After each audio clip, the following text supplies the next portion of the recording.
Hi, folks. Cliff from Talking Pondo here. I want to give you a quick warning about the upcoming episode. We do talk about the movie in quite a bit of detail, plot points, and so on, so there will be spoilers.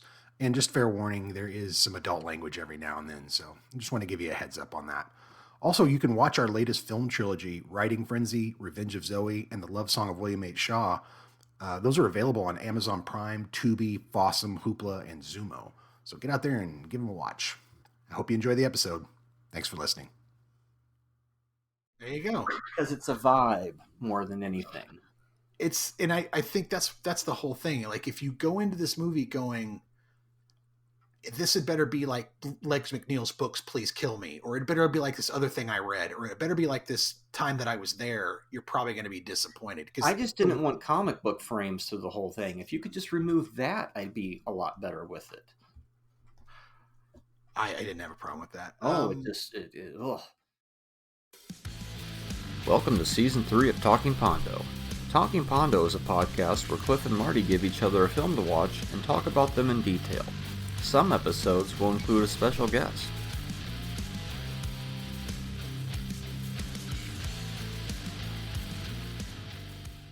Still recording in order for the time being, so it's kind of neat.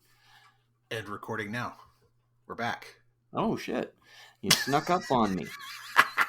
It's like documentary film podcasting. You want me to do a 3, 2, 1? Oh, we're already recorded. They're getting to see a little bit behind the curtain there. Right. Okay. Yeah. We jumped right into this one. We're back because we never left, and we never will leave you, dear listener. Right. It's Talking Pondo. Oh boy, what is this? Episode 77 overall. Episode 5 of Season 3. We are rapidly approaching 100 episodes, but that will still be quite a bit from now. I'm Marty, as always. And I'm Cliff, your intrepid co-host.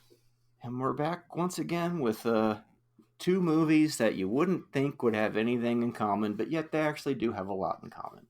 Today's films were CBGB. Not CBGBs. I thought it was with an S, but it's really I did too. It's just CBGB. Yep. And the other movie is the Fabelmans, or the Fabelmans. I call it Fabelmans because it helps me remember how to spell it correctly, because you don't spell it like fable. You don't spell it L-E. You spell it E-L. The Fabelmans. Fabelmans. So both of these movies are biopics of a sort. Correct. So that's how they kind of blend together a little bit. They're both about art. Yeah, both movies are about what you mentioned about the effects of, I guess you would even say, the parents on the kids, especially the mother's impressions on young children. Mm-hmm. But I also, when I look at these two movies, especially with the reason that this popped up on the show is because of David Lynch is in the movie. And David Lynch just passed away not that long ago, and we hadn't reviewed any of his movies yet, and I hadn't seen this one. So I figured, let's start with this one. But also, I watched CBGB on 3 years to the day that Taylor Hawkins died. Mm. I looked it up, and I'm like, oh my God, it's today? And some people might not understand why people mourn the deaths of artists, but art is there when nothing else is sometimes. It helps you get through your day. It helps you release emotions. And here on the show, I think we value that art is important. It does serve a purpose. And both of these movies today are, like you said, it's about art and what does that mean in our lives. Both movies handle it very different ways, but there's similarities there. So. Well, and I think that there's both of them, one is about film, one is about music, but they're in general, they're both about the circus of entertainment that people want to join. And you and I have been trying out for the circus for quite a while. And we've been doing it in certain ways for quite a while. Last week we talked to a guy who is doing it, Yeah. It's a thing. And when you want to join the circus, there's really nothing else but the circus that will do. That's all that will do, not to jump into one of the movies or the other, but in one of the films, there's a scene where one character is told, no, you can't wait to join the circus, Yep. because there is nothing else for you to do. So, we'll get there. Do you want to start with that one? I mean, it doesn't matter. Either one we can start with.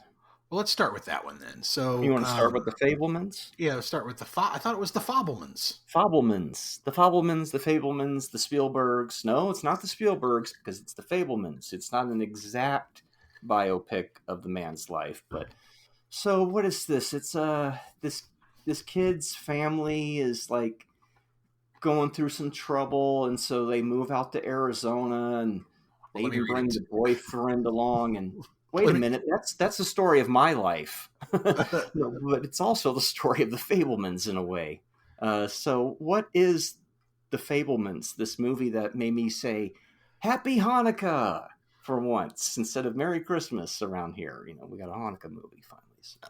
So the Fabelmans, 2022, PG-13, 2 hours and 31 minutes. Growing up in post-World War II Arizona, young Sammy Fabelman aspires to become a filmmaker as he reaches adolescence, but soon discovers a shattering family secret and explores how the power of films can help him see the truth. That is your log line. Your storyline is loosely based on Spielberg's childhood growing up in post-World War II era Arizona. From age 7 to 18, a young man named Sammy Fabelman discovers a shattering family secret and explores how the power of movies help us see the truth about each other and ourselves. Well, my first comment is I'm glad we watched Always, because I realize, how I mentioned that filmmakers and artists tend to make the same thing over and over again because they're trying to make the perfect version of it. You just can't get that person's face painted right, like Anomaly, right? Yeah. Well, Always is another story about the Fabelmans, isn't it? Because the guy's he can't be with his wife. This other guy is.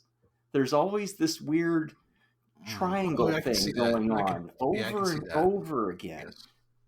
And, very early on in the film, they take him, the young Sammy, to a movie, and he sees this train wreck in it. Yeah. And he's obsessed with the train wreck. He has to see it over and over again until he gets past it. And watching it through the second time, it made me realize that train wreck is the divorce. In a way. And he's still giving us that movie over and over and over again. I think he did a really good version of it this time. So anyways, the Fabelmans. What is it to be a filmmaker?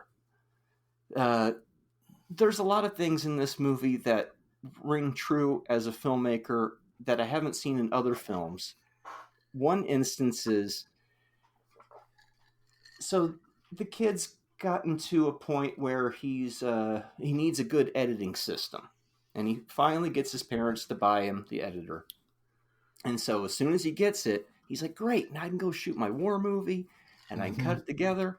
And immediately his dad, who gave it to him, says, that's not what you're doing first. You're cutting together the camping footage. Yeah, you're going to make this other thing first. Because that's what it is to be a filmmaker. Your plans will change fucking immediately. Just little things like that, And I was just like, that's so subversive of, not only does it fit to the story, it's a common thing that you think it's going to go one way, but guess what? It's always going to throw something else at you, and you have to figure out how to bob and weave with it.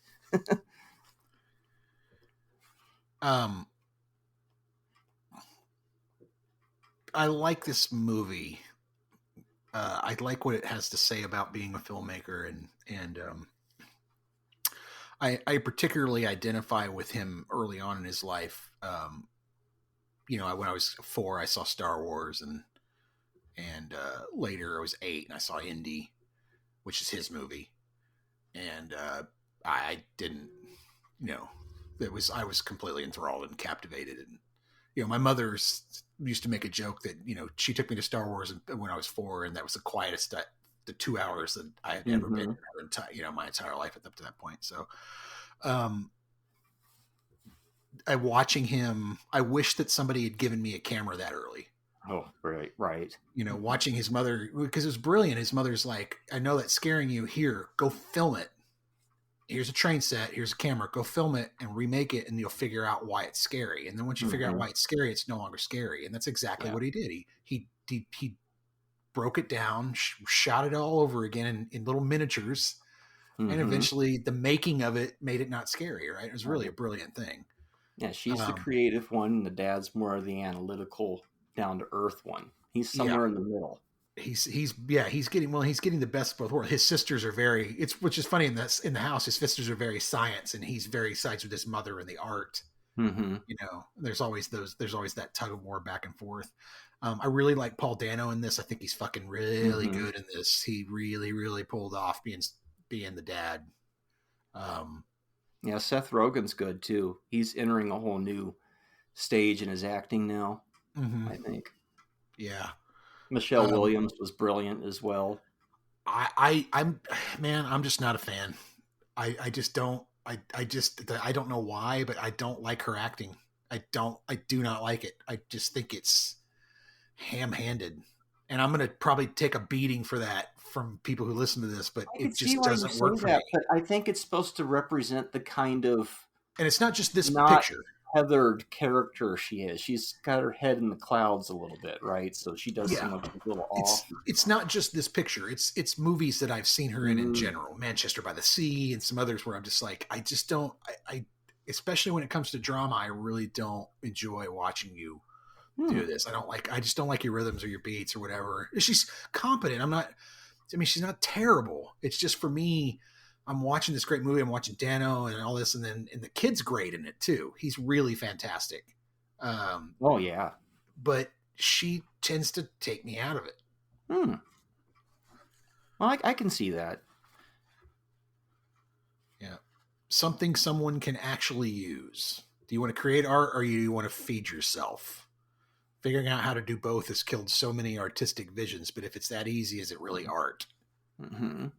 And like his uncle who shows up, played by Judd Hirsch, right? He's basically telling him, like, this is gonna, this business will destroy you. Why do you want to do this? It's the same thing that John Ford tells him later, But it's kind of like, well, shit, sir, I'm already broken, so I'm ready. I'm meant for this. I've already been through a tumultuous, crazy life. I guess that's what makes, the artist, right? You kind of have to go through a bunch of weird shit that doesn't make sense at the time to make you the person you are. Like, some of the criticisms about this movie were like, people thought the story beats weren't being hit enough. And I'm thinking, well, if it's supposed to kind of represent life, sometimes life doesn't have perfect conclusions of things. These are just events that happened that made him who he was. Like, when you see him with his family, I like how it shows, like, it almost seems like he's not part of that family. He is, but he views them almost from like the he's outside. observing it. Yeah. Because he's got that filmmaker brain, right? Yeah. He can't help but observe it that way, Like, they're like, why don't you do this or that? And it's like, but I'm meant to do this. But you can't feed yourself with that. But that's only because your mindset that this isn't as important as the jobs that you're doing. But in reality, it totally is. And my God, you're telling a version of one of the greatest directors ever to stop fucking making movies. You can't do that. Well, and his dad's worried. Meaning though. His dad worried that he's not going to have the life skills he needs to feed himself, right? And practical. It's very practical. I mean, the dude, it makes sense. People who work at computers and that type of thing tend to be very practical and very analytical, and that makes a lot of sense. His mom being a drinker and being unhappy, and his dad being like, "Oh, your mom's just kind of weird. It's all fine." And like that scene where they go camping and she's dancing in the gown, half lit, and even her daughters are like, "Oh my God, what are you doing?" It's just like, that's kind of a weird scene. Very strange, and for her to do that seemed very like, one of my notes was, "Here come the meds." Like, I assumed that they were going to put her on medication. That's how it was in the 60s. Is you acted weird, they just gave you the pills, right? Or did the lobotomy. You find out later that it's really just she's obviously eccentric, but it's more of a representation of the love triangle Right, that he's right. in, because it's more about the reactions of the people that are watching her. Seth Rogen's face and Paul It Dano's face. and it was one of my notes is it definitely seems like Seth is going to have a falling out with Paul and then Mm-hmm. divorce and marrying her. It definitely seemed like Yeah. that was going to happen. I picked up on that before the Mm-hmm. kid found all the footage. I mean, Spielberg is so good at this point that Yep. very early on, a lot of the movie is just played through emotions of people's faces and little Yep. dialogue. And yet Yeah. I totally feel exactly what it's supposed to be. It's the Mm. things like in Always, he was learning how to make that type of movie. And now it's like, Mm. oh, here we go. It makes me appreciate Always more. Yeah, yeah. Always is just it's missing the things that the Fableman has. Hmm. It can all of the emotional things connect all the way through. Everything pays off correctly. Nothing feels forced or like a gimmick. When Judd Hirsch shows up, that's probably one of the best scenes in the movie. There's so many Yeah, good lines in that where he says, we're junkies, art is our drug. Um, used to put your head in a lion's mouth. Well, making sure that the lion didn't eat me. That's art. that's You the know, art. The other was balls. Yeah. yeah. The other was balls. You're going to join the circus. I can tell. You got He art knows here, that. you got He can family see that. here. Yeah, they'll tear you apart, and they'll tear you apart. And he talks about how lonely it is, how lonely art is, Hmm. He's already because lonely. well, Yeah. it's like you said, the kid is already outside of the family. He already under kind of in a weird innate way understands that that Hmm. what he's going to do or what he's interested in is going to be kind of a lonely thing. Um, the mom comes off kind of self-absorbed in times. She seems very more worried about herself than she does her kids, and more worried about her happiness than Hmm. like her family's happiness. It I ties mean, into her I big get that you're speech not at the happy, but end. you can't wait till all the kids are out of the fucking house and then go, okay, I love somebody else and leave and go have your life. I mean, Well, you did, things are you complicated, did, and you did commit into all these things, but I yeah. don't know. It just seemed Well, it's like kind of like at the end where she tells him, in this you life got four fucking kids, you don't owe yourself to anybody in this life. Basically, like you have to do what's right for you. And him being kind of a similar soul as her, kind of gets it, and then he forgives his mom and everything by the end of it. I know it wraps up too neatly in a bow for some people, but Mm-hmm. I kind of get what they were doing, having gone through bizarre, weird shit similar to this in my life as well. Um, watching him work with actors on his war movie was a lot of fun. Oh Like yeah, where he's so good. talking to that guy and trying to convince him. He's like, "Oh, that's fucked up," and he just keeps walking. Hmm. He He's walking to all those realizes dead soldiers. what the power of his work can do for people. He gets the emotions where he's making his parents cry with the film and shit, and it's like, Yeah, fuck it. It got me because it's like I remember when we showed Love Song at Tuscon and the people in front of us were crying, and you get yeah, that sensation of look what I'm doing with my, it's yeah. working, and I've never really seen It's that in really another movie resonating with where it them. shows that, Hmm. in different Hmm. stages too. Like another one of my favorite parts is at the prom where he just gets dumped, and so his whole life is for shit, right? And he starts the movie up, and then everybody starts enjoying the movie to the point where even he gets out of his slump a little bit, because it's like you didn't make the movie for yourself. Hmm. You made the movie for other people. And no matter what bullshit you go through, the art has to continue. That's why it's like when his sister was yelling at him about, basically like, you're always doing this and you can't be like us and involved in all the crazy family nonsense. And he's like, can you just come over here and watch this with me before I show it to the. He's got that mindset because it's like, say there's a tragedy in your life, you still have to get up and go to work, right? Because you still have to pay the bills. Well, if you're artistic as well, that shit continues no matter what as well, because it has to continue.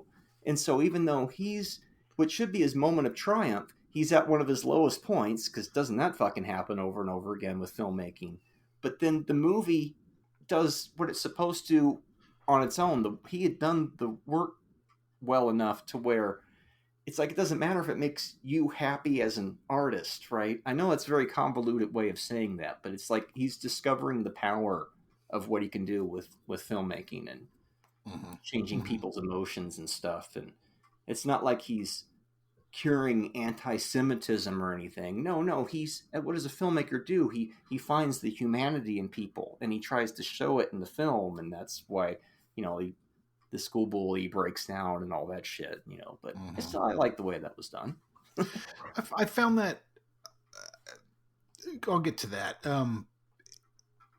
During the viewing of the war movie, there's a lens flare in his little 8mm movie. He's got lens flare going, but then we cut to them watching it in the auditorium, and then there's also lens flare there, and so it's like lens flare on lens flare violence, fourth wall break lens flare. Yeah, haven't seen that before. I haven't seen that before. No,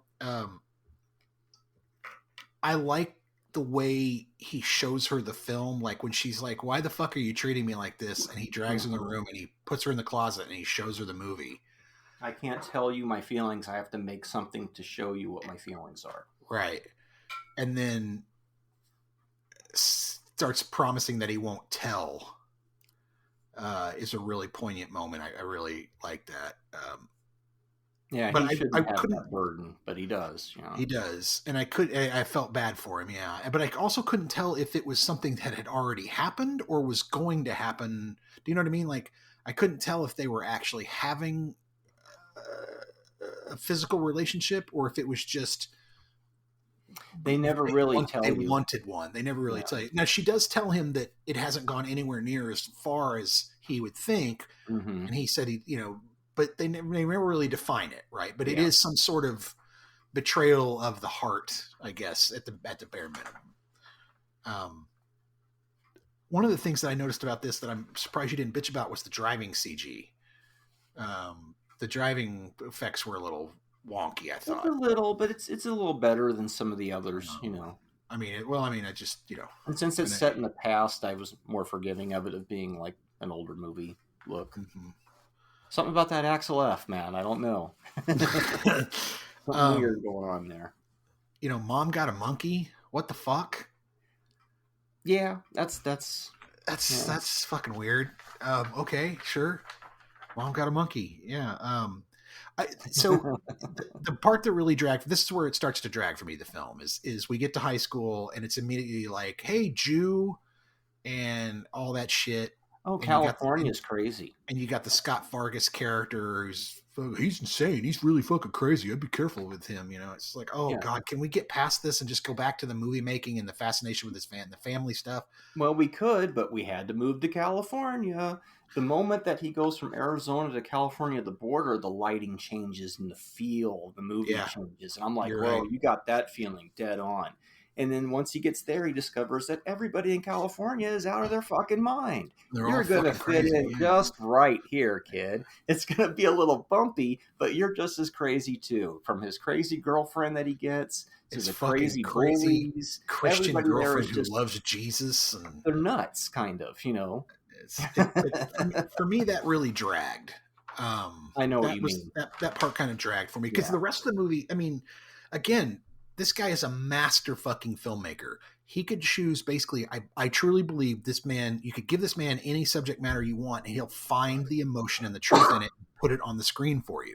Mm-hmm. He's that fucking good. But I feel like here we kind of start getting into a few, and I'm not saying it didn't happen. It just feels a little kind of predictable. Of course he's going to get to school and they're going to give him shit for being a Jew. Of course he's going to get to school and he's going to have trouble making friends. Of course, Well, it's more of the obstacles trying to prevent him from doing what he's supposed to do. And these things would easily derail somebody from chasing something like making movies. Hi there, Jesus. It's hilarious. I love, one of my other favorite lines is, "I have a monkey at home who's smarter than you." That's another. Maybe that's why the monkey was there, just so you could have that line.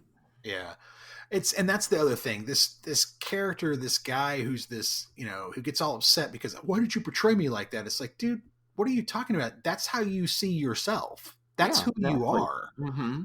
Like, that's why he got so upset, because he knew it was true. Are you that fucking unaware of yourself? Oh no, I think he was. And if you're really smoking fucking, and if you're, by the way, if you're smoking weed, you should probably be, you've probably expanded your mind enough to realize who you are or what you are. Mm-hmm. Like, come on. Well, It was that's a for weird, storytelling scene. purposes, but Yeah, yeah. it was a weird scene.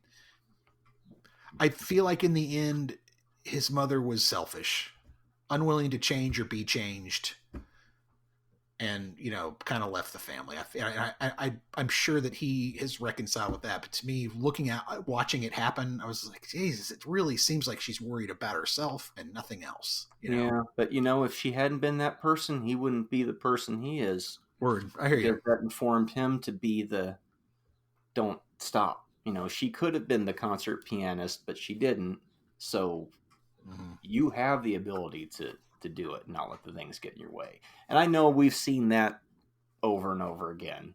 Both of these movies are about, achieving a goal no matter how many obstacles are in the way. But I like the way they did it. But I know what you mean, though. But it's nice because they're complicated characters. You don't walk away from it going, everybody was a perfect person, right? They all have That's true. He's got her little weird flaws and stuff, but that makes for a richer story, I think. Very, very true. Very true. Yeah. I mean, I'm fine with that storytelling angle. I just thought I don't know. It's like, oh crap, we were talking about some movie. It's hard to agree with it. Oh, it's like Big Night. It's like Big Night when you find out that Tucci's cheating on his girlfriend, and you're like, oh, that kind of makes him a dickhead. Mm-hmm. You know what I mean? Like, oh, that's fucked. Because up until that point, you're really rooting for him. Well, in this movie's case, because I've had similar things happen in my life experience. Mm-hmm. That I just saw like, oh, she was in love with Paul Dano at one time, but that relationship has basically ended. And she's been with Seth Rogen for the longest time. It's like this weird almost cuck thing where it's like the three of them are still managing to live together somehow because it was a long time ago, but I don't think he knows. I don't think that Dano knows. Oh, I think he knows. Really? Because when he sees a picture of the two of them together, like later, it damn near collapses him. I think he didn't want to believe it. But it's like she tells him like he's not your friend, he was my friend, and it was like, oh yeah, this is a lot more complicated. It's from all these people, and then even the Seth Rogen character buying him a camera and trying to be. And it's like, oh man, trying to say sorry and assuage his own guilt. I've certainly seen my stepfather in movies before, but not in this form before. So that was different, Well, and I agree. Knowing your history, knowing mine, I think there's a lot going on in this movie that speaks to both of our parents, some of our parents and childhoods, and so on. But anyway, so finally he's working and he gets a fucking call, and it's the guy from Hogan's Heroes, and he gets to go, which is hilarious. All I could think of was the fucking. Did you talk to Al Ruddy too?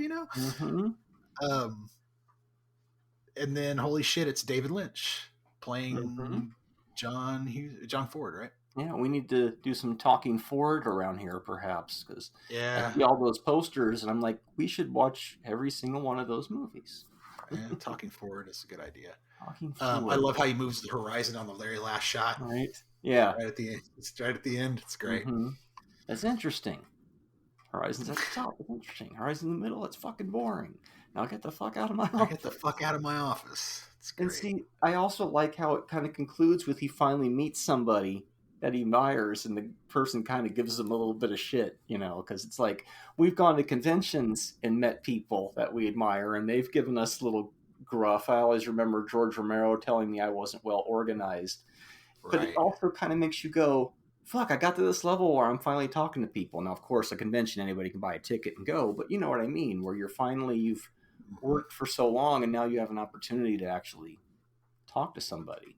Yeah, yeah.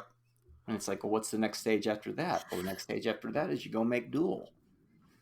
You go make Duel and Jaws and everything else. Well, no, you go make Columbo, you go make Night Gallery, and then you make Duel. Yeah. But yeah, so It's nice. I like the fact that we've gotten two of Spielberg's movies on here, and I like that they're not his big movies. This one, I Mm-hmm. mean, not that this wasn't a big movie, but it's not considered to be one of his masterpieces. Yeah. Although I think it Um, should be though, because I really, really liked it. I liked it a well, lot. I thought it was good. I mean, I really enjoyed it. I have not seen a truly bad Spielberg movie. Yeah.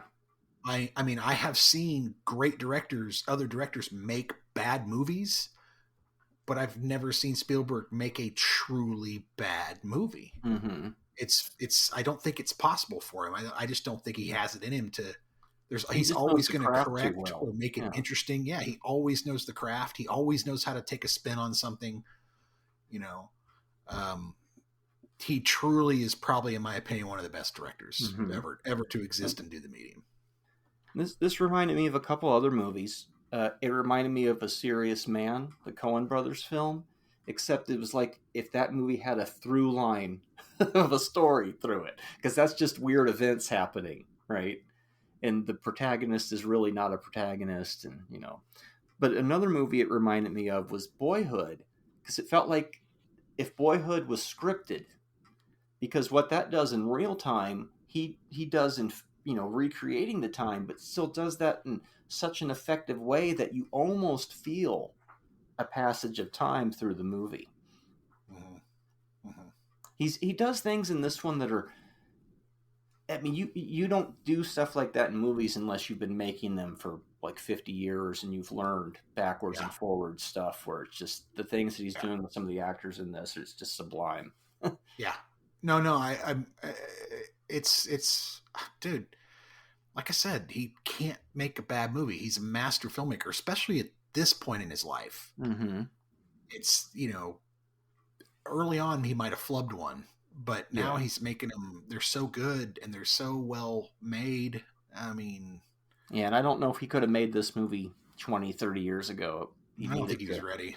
Yeah. perfect even further up to, and then he waited for his parents to pass too before he made this movie. Even though apparently they were like, make the movie about us. He just Yeah, wasn't apparently they were forward. bitching at him. Why aren't you making a movie about us? And in a way, he was.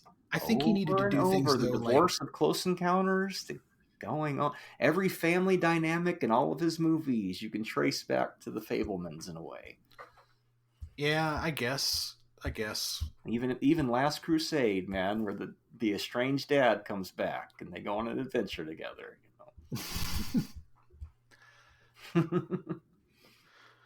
So this is my favorite director. Not my very favorite movie by him, but it was still really good. Mm-hmm. I've never really seen him again make a bad movie. I think though he had to go through making a lot of his other movies to get this one out because it's so personal for him. He needed to do Schindler's List and he needed to do Private Ryan, which is, his dad was in World War II. Mm-hmm. So he needed to do those movies first before he could kind of get to the Fabelmans and get it made. And I think also because it's about him. And so he's putting himself out there too, and it's personal.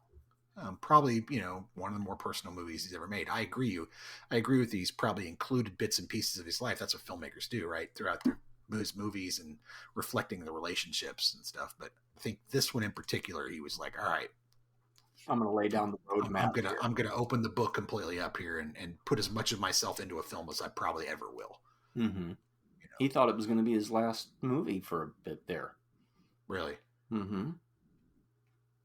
But he's already gone beyond this one. I can't believe this is 3 years old already at the time of this recording. This movie seems like it just came out.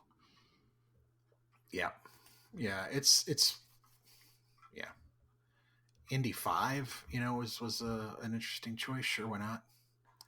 I was watching that last scene before we got on, where he meets John Ford, and he tells him, Horizon Low, interesting. Horizon High, interesting. Right. I looked at it kind of like, okay, that you want to express yourself, and you got the passion and everything, but do you know the artistic way to express it now? High or low? It was kind of like that. And it's like, now the next stage is we're going to show you how to really do it. To really, And then, of course, that last shot corrects itself as he walks away. Camera breaking the fourth wall itself.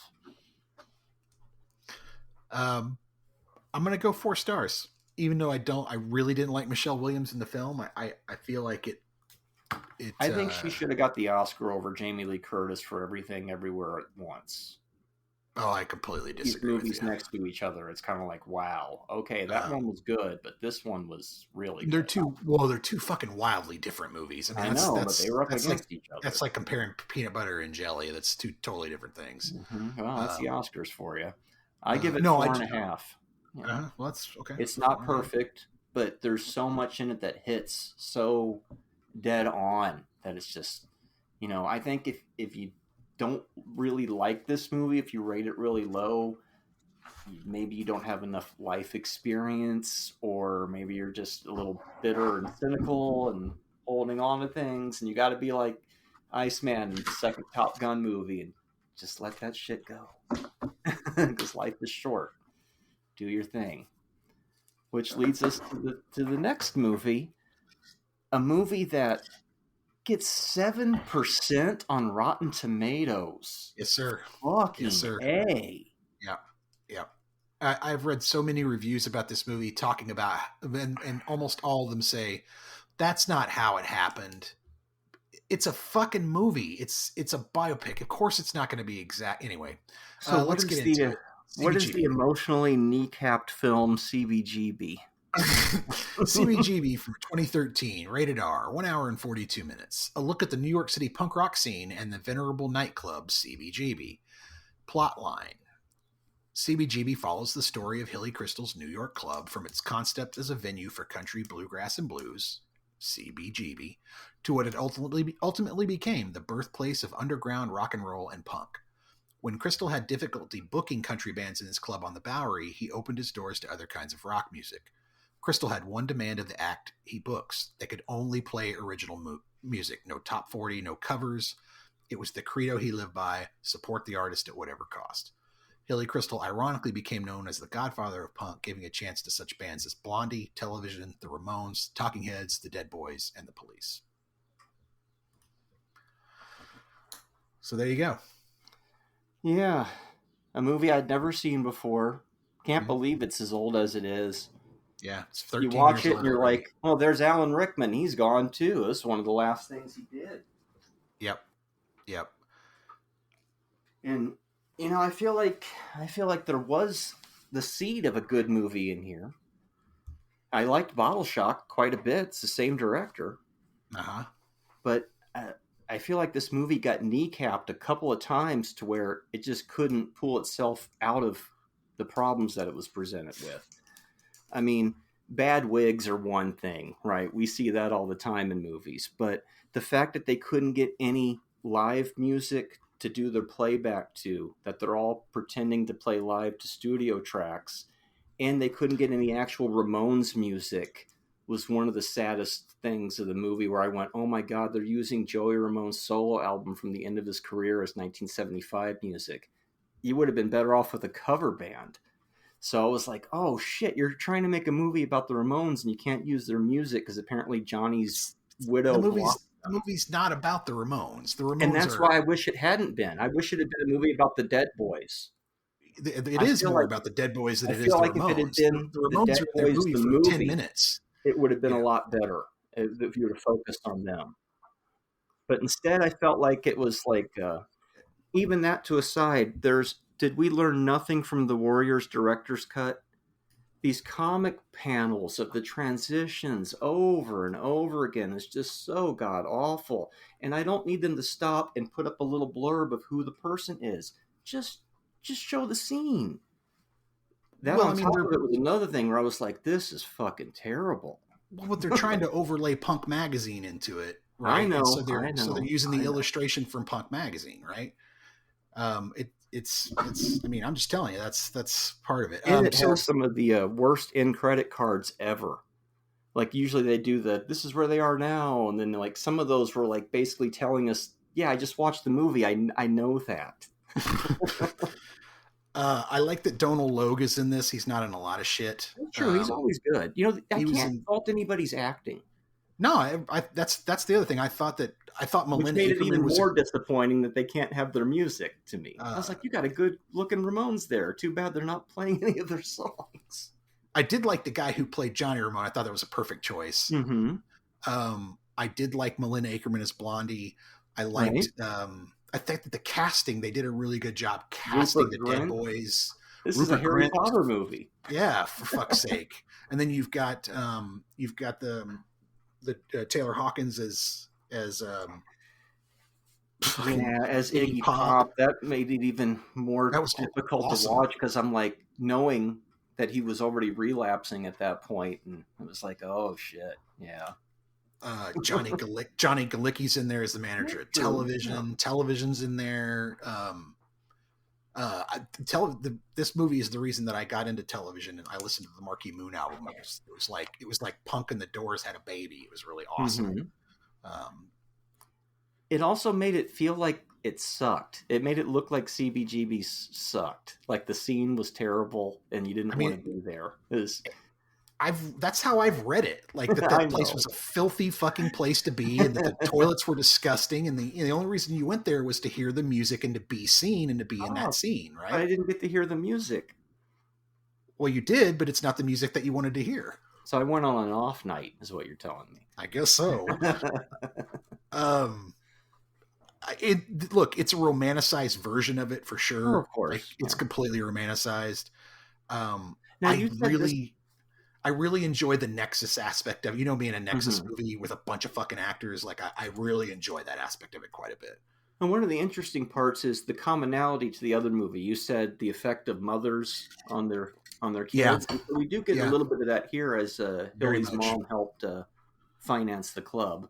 Yeah, she finances the club. And then I love where she shows up and she's having chili, and Johnny Ramone's like, I heard Stiff Beta jerks off in that chili, and she's like, I've had worse things in my mouth, and she just keeps eating the chili. Like the apple doesn't fall far from the tree. Exactly, not at all. The only bar in the city with Fresca on tap. That's pretty fucking awesome. What's funny is I had Fresca on tap a couple of days after. Really? Nico's has this little grapefruit soda, and I was like, that's hilarious. I understand what you're talking about with the comic book illustration part of it, and that you've always had a problem with that aspect of storytelling in films, and I get it. I know you did it poorly. I actually think it works in this one because it beats me over the head to submission. Because of the Punk magazine, I really liked it. I have a note here saying I really like that. Arrest the junkie, leave the body. Yeah, that's great. Where they were like, it's just a dead guy laying there, and they arrest Idaho, and they just leave the body. Oh, right. Yeah. He was in Bottle Shock also, right? He was in Bottle Shock, yes. So we'll get into that, but this director is problematic, and we'll get into that. But a lot of controversy over, I guess, the performances in the film. There's been a lot of fucking hate towards not just the film itself, but the performances in the film. I didn't have any problem with that. My only issue was like, oh man, like I would have preferred a cover version, so at least it felt live. Wouldn't that have been cheaper? I don't know. They made their choices. Who was supposed to sing the cover? The actors? No, like somebody covering the Ramones, so you have a live version of a song that they can play. That's what I'm saying. Who's going to cover it? Studio version of Psycho Killer. Well, hire somebody who's somewhat competent. Yeah, you don't have a whole lot of money. I don't know. Yeah, you don't have. Yeah, you got $5 million. That's what I'm saying. Here I am, fucking Monday morning quarterbacking this thing. No, I just think I think that's the problem with like a picture like this is, if you're going to do a picture like this, either you have $150 million to spend and you do what you're talking about and you license everything. It's like when the movie Ready Player One, when the book was really popular, I read the book and I was like, there's no way they're going to make this into a fucking film. And if they do, they're going to fuck it up because there's too much shit to license. Like, and Spielberg made the film and he did a decent version, but he could not license all of the cool shit that was in that book. He just couldn't get a hold of it. Yeah. So this is kind of like that, where it's like, he didn't have 150 million. He had 5. And so he went, well, we're going to have to use standard songs and we're just going to have to get some really great actors. What it reminds me of is like, there was some Jimi Hendrix movies and the only song they could play was All Along the Watchtower. And you're just kind of left going, fuck, why'd you even make the movie? I mean, look, I understand things happen, but it's a little frustrating because you want that movie that has that feel to it, especially since the music is such an important part of it. See, I felt like it has that feel, but I don't mind the music because I understand the limitations of it. Would I have liked to have had, if they had done it like the Commitments and fucking recorded live performances and kind of mixed that in, it would have been dope. But that's unfortunately not the movie that he can afford to make. And so the Nixon speech gives you the time frame of when it's all happening, which is kind of cool. Like at one point they're doing that Nixon speech. You're like, oh, okay. So that's right around this time. Mm-hmm. Right when I was born. I like how he's funding the bar with like other businesses. Like he starts that moving company with the fucking piano, and they end up having to shut that down because they fuck it up. Yeah, and the whole crux of the problem is you just weren't paying your bills, but you could have been. It's like, oh shit, you don't really have a whole lot of story there. Business sense. Well, the story is he's not a very good businessman, and I mean the movie opens with him in court over a bankruptcy, from his last failed enterprise or whatever. Is it divorce? He's getting divorced, and they're talking about his last business which went bankrupt, right? Like it's not like the guy's got a great track record with this stuff. But he knows there's something there. There's something to it. Something there, yeah. Open until 4 a.m., dude. Jesus Christ. Mm-hmm. It does have some of that gross humor you're not a fan of. That didn't really bother me too much. Yeah. I don't even remember most of it. I mean, I know there was like the chili jokes and stuff, but well, and mainly it's be a gross place too, Yeah, mainly circling around Jonathan's legendary bowels, the dog. Mm-hmm. Legendary bowels. I liked that they included Patty Smythe. I didn't recognize the actress, but I thought that it was good casting. Again, I think the casting in the movie is really... Oh, yeah, that was another one of the gripes, right? That she would not be performing that song. And even in the end credits, it says, we know Iggy Pop never performed here, but what are you going to do? I'm thinking, it was probably one of the better improvs you filmed. It's going in the fucking movie. Right. There you go. Because it's a vibe more than anything.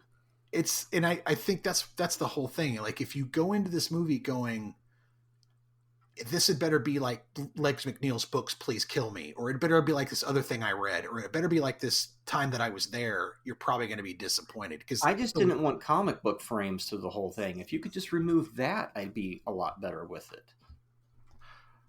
I didn't have a problem with that. Ugh.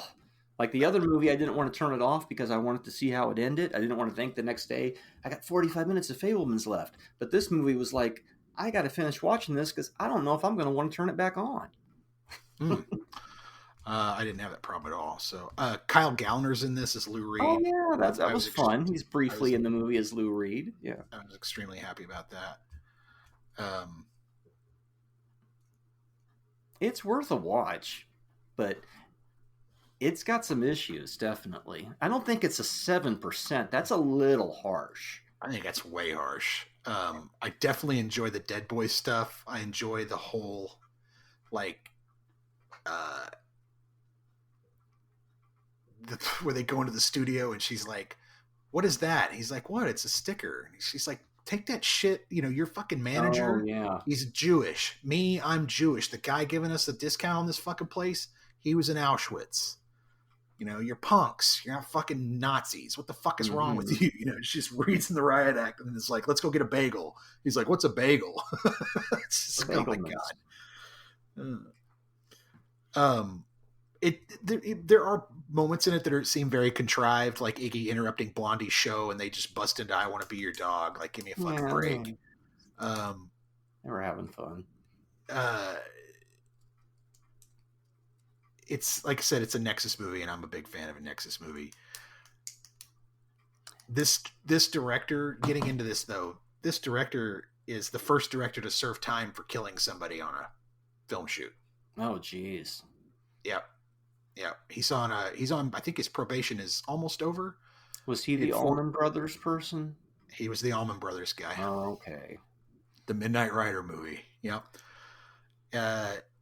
Oh, we're probably lucky that nobody got hurt on the set of CBGB then. Yeah. Yeah.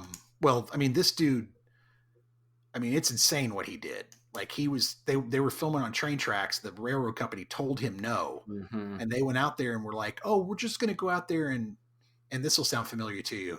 We're just going to go out there and do some camera tests. Mm. That's in one of our scripts. And so they go out there and do some camera tests, but they're not really doing camera tests. And they've taken this bed, because apparently the shot is this dude is laying in this bed on this giant train trestle bridge, right? Greg Allman is. And so they've got the bed out there, and they've got, who the fuck is it? Gene Hackman or whoever's playing Greg Allman. I can't remember who's playing Greg Allman, but they've got him out there, and here comes the train coming around the corner at almost 55 miles an hour. And they've got like 2 minutes to clear everybody off. And the actor ends up running. The only way to get off the tracks was to run towards the train and jump off the sides. Apparently the lead actor ended up with like busting his feet, like getting splinters and shit in his feet and all kinds of stuff. And there was a woman who was working on the set, and she was sucked into the path of the train. She couldn't get off in time, and it killed her. And he willingly knew that he didn't have permission. He didn't have a permit, nothing. And he had been told not to go out there. They had asked, and they had said, no, you can't do it. We're not going to let you do it. And they were just like, yeah, we're going to go ahead and shoot it anyways. Go out there. Fucking stupid, man. You know? And it sucks because I do like CBGB, and I especially like Bottle Shock. Bottle Shock's good. Yeah. I like both those movies. And but it's unfortunate, very unfortunate. Randall Miller is his name. So and, apparently he took the 4 years because his wife was also his writing partner, his production partner, and she was up for charges also. Oh, so he ended up taking the jail time, and so that they would let the charges go. It was pretty bad. So there was another biopic that came out, I think around the same time. It was about the germs. It's called What We Do Is Secret. Mm-hmm. And if you liked this movie, you might want to check that one out. I don't know if I'll bring it to the show anytime soon, but it's kind of along those same type of lines, you know, just shows the other side of the country at that time in Los Angeles and how the germs were putting together their ragtag craziness. Because of similar vibe. You know, it's I guess my big thing with, I don't mind that music thing, because when you watch a Beatles biopic or whatever, it's all going to be stuff from their catalog. It's not going to be live stuff. Did you ever see Party Monster? That Macaulay Culkin. It's got that kind of vibe to it. You know, that movie 54 kind of gave me that vibe a little bit too. I think so. If you remember 54 with Nev Campbell and Mike. Yeah, Myers. Studio Fit. Sure. Mm-hmm. Just that kind of. But I almost, you know, in an ideal world, they would have done it like The Doors, where Val is singing the songs and the tracks are playing to give it that somewhat of a live feel. But I get it. Mm-hmm. When you don't have Val Kilmer, you got $5 million. Well, and you've also got the Doors involved in the production. That's true so too. They're you able to sign off on that slapping shit. An injunction against you. Exactly. They're able to sign off, and that's what I'm saying. Like, dude, he's doing music by so many bands and so much. He's covering so much of what CBGB did that it's all. I mean, it would have been a logistical nightmare just to try and do that. You know. So it is kind of a small miracle that even happened at all. I think so. Mm-hmm. I mean, I think it's a small miracle that this movie for $5 million got made. And I especially think with Rickman helming it and kind of guiding it, you know, it's got Ashley Greene in it, who is just absolutely gorgeous. And it's just, the cast is crazy. The cast is so good, dude.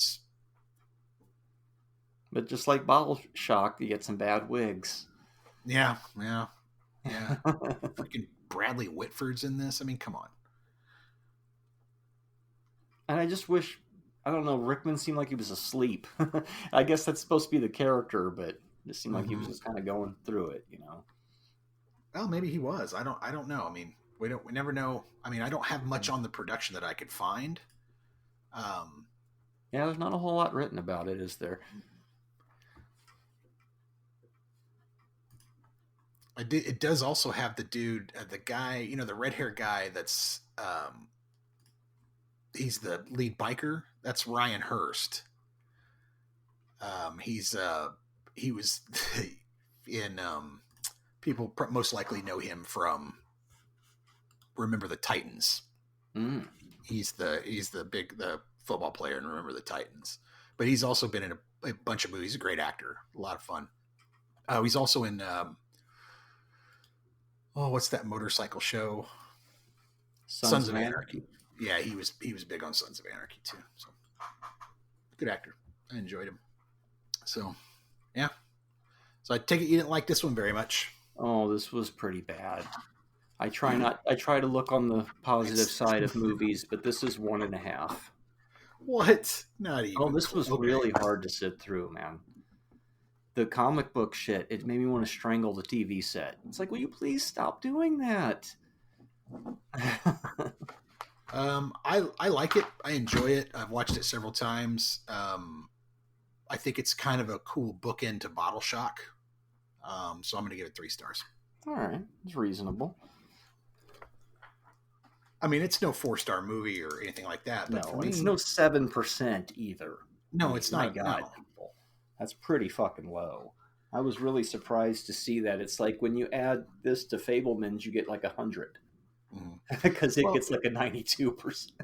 And to be fair, I mean, I think that somebody needs to do a fucking big budget version of CBGBs and Hilly Crystal, and you need to get the music right and get the bands right and do something that's really that honors that place and that time, because that music's important, right? It's kind of like, I don't know, doing a music thing about Sound City or Wrecking Crew or something like that, right? Like it deserves to have a really well-made movie. This is about as good as you're going to get for now, and I think from a lot of people that's not good enough.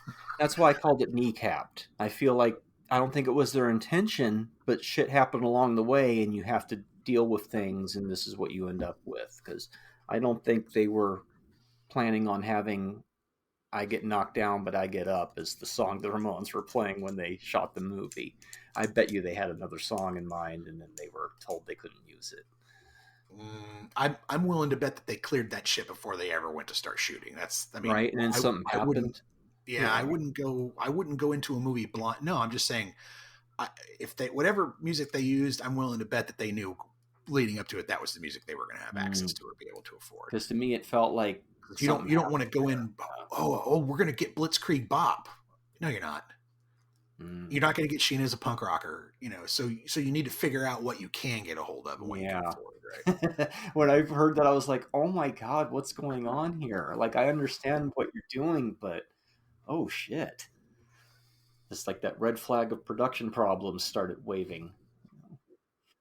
I don't know if it's a problem or a limitation, I guess is what. And so that maybe that's the difference. Is you see it as a problem and I see it as like it's a limitation of the film due to the budget, and I'm okay with it because I know it's a limitation rather than a production defect. Well, I don't know what really happened, so all I can do is speculate. Well, I mean, yeah, I hear you.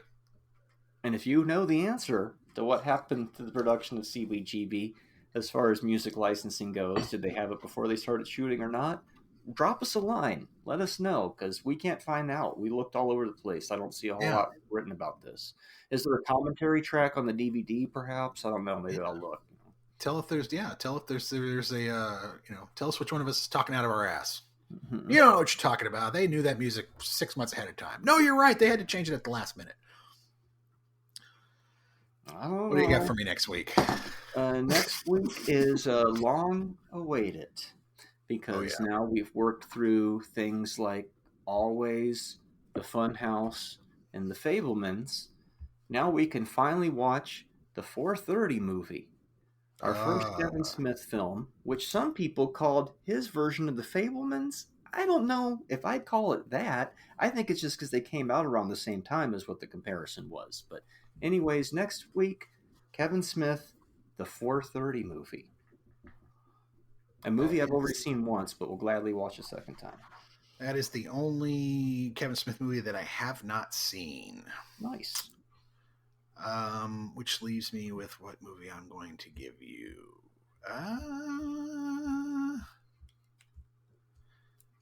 It's a tough pick. I got a bunch of stuff. Mm-hmm. But I think I'm just going to go down from the top of the list. Just do that. Sometimes that's what you got to do.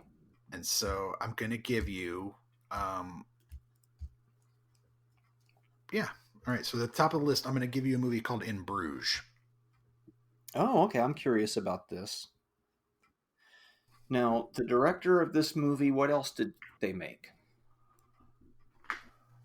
Before I start flapping my jaw about shit, I don't know what I'm talking about. So, it's I don't think it's, is it Banshees of Inisherin? Is I that think it is that guy, right? Is that the same movie? I'm also curious to see that one too. Martin McDonough, I believe his name is. Yeah, Banshees of Inisherin. He wrote Banshees. He's also written a movie that you absolutely fucking hate. That's right. So this should be interesting to see if I like this one more than that one, which I'm sure will be brought up. It may be brought on the show eventually, just so I can hear you fucking rant about it for 30 minutes. Maybe I'll have this, maybe I'll feel differently about it watching this. Probably not. I listened to our Fandango episode a few days ago, and Give me Fandango again before that one, please. I laughed so fucking hard, I could not stop laughing. All right, so the 4:30 movie and In Bruges. All right, we're going back to Ireland apparently, or something like that. In Bruges it's Belgium. Oh, okay. Yeah, I was thinking it's Belgium, or where's Bruges? Belgium, yeah. See me talking about stuff I don't know what I'm talking about once again. So. Well, it happens. We all venture into deep water sometimes, right? Right. All right, man. Till next week. Oh, you want me to act and stuff?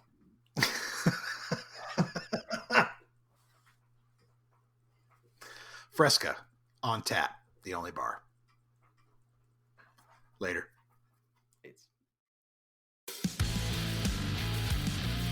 Don't miss an episode. Make sure you subscribe to the podcast, like us on YouTube, or give us a 5-star rating on the podcast app of your choice.